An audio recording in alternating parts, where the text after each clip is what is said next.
My cat keeps meowing. Hello everybody, welcome back. So you're having trouble choosing which book you should read next. You're in either one of two situations. Number one, you finished a book or a series and you cannot read any other book. You can only think about the book that you just finished and you can't move on. And number two, you have the exact opposite situation where you cannot think of any book to read. You haven't read it in a while maybe.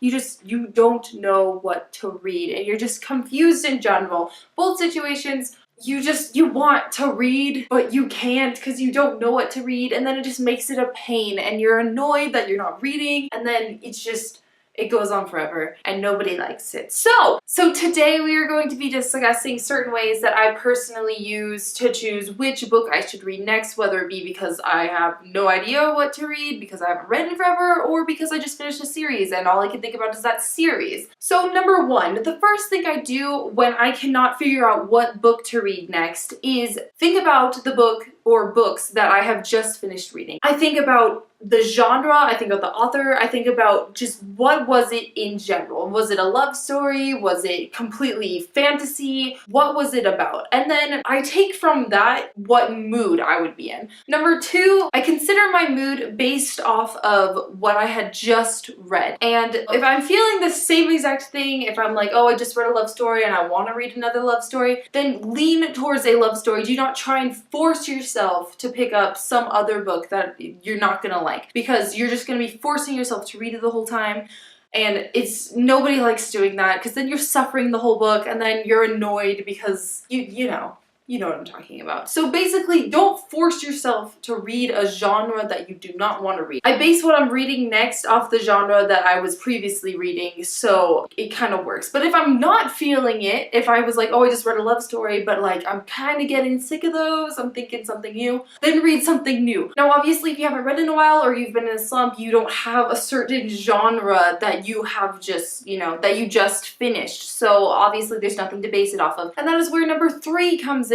This works sometimes for me, sometimes it doesn't. It really just depends. But honestly, sometimes I will just take a book off the shelf and decide to read it. And what happens, happens. I mean, if I don't like it, then I won't. If I don't like it, I will not force myself to read the book. I will put it back and I will choose another one. It sometimes works. It depends. It's kind of like if you're more open to everything, then that should work. It really depends who you are. Number four, I look up recommendations online. You'll constantly see me scrolling. I'll go on Bookstagram, I'll go on BookTube, I'll go on Goodreads. I will go online and I will look up of my books that I have yet to read on my shelf. I will say, hey, like which one of these are good, blah, blah, blah, blah. And if you don't own the books and you just want good books to read, go on YouTube and search for it. And I bet you so many people have made so many videos about books that they recommend to everyone or that should get you into reading or anything like that. So many videos, so many things out there for people who just want to read but can't, or they don't like reading, or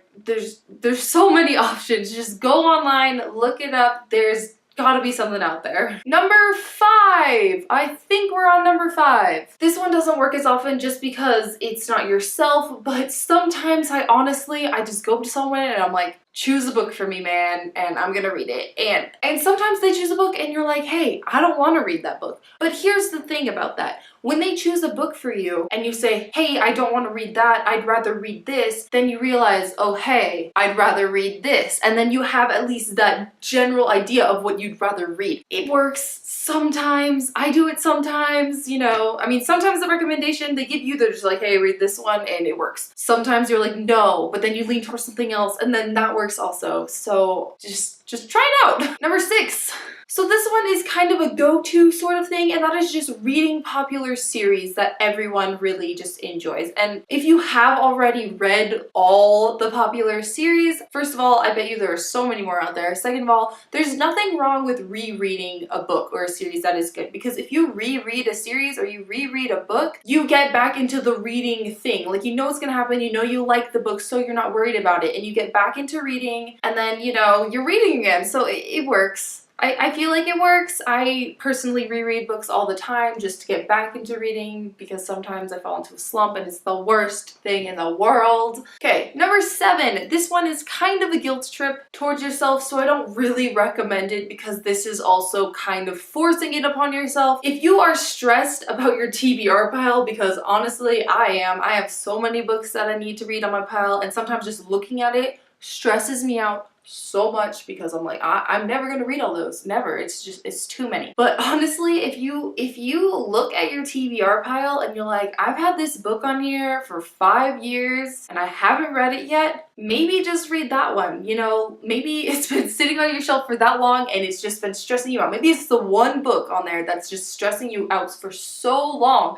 because you've had it there for 5 years. So maybe if you just get rid of that book, it won't stress you out as much, the reading, and I mean, maybe it'll get better. I think I've done that a couple times, but I wouldn't highly recommend it just because that's forcing it, and forcing it is not good because it doesn't make you want to read. It just, you get mad at the book and it's not a good time. And number 8. I think we're on number 8. Now this one, people are gonna hate me for, but honestly, if you're feeling it, do it. If you walk by your bookshelf and you see a nice cover or a nice spine and you're like, hey, that book looks good because that cover looks good, read that book. If you are attracted to that book, you might as well try and read it. I mean, yeah, it's based off of the cover, but who doesn't judge a book by the cover? Like, yeah, you might deny it, but you do it. Even if you don't want to do it, I don't want to do it, but you do it. You judge the book by the cover. It's just how it works. If you see a cover on your shelf that you like, just try it. What could go wrong? You own it already. It's not like you're buying it based off of the cover. You're reading it based off of the cover, and you're gonna read it eventually. So what's the issue? Okay, so those are all of the ways that I would recommend to get back into reading or choose which book you want to read next. I mean, I don't know how well they'll work for other people. Those are just personally what I do. In general, it's basically just read what you want to read. Don't force it upon yourself. If you do not want to read that book, do not read that book. I mean, it's not, you know, it's not rocket science. It's just read what you enjoy, or just pick a book. Just read what you like. That's the bottom line. Thank you so much for watching, and if you enjoyed this video, give it a thumbs up, subscribe if you want to see more, and I will be posting another video soon, hopefully. I'll see you next time. Bye!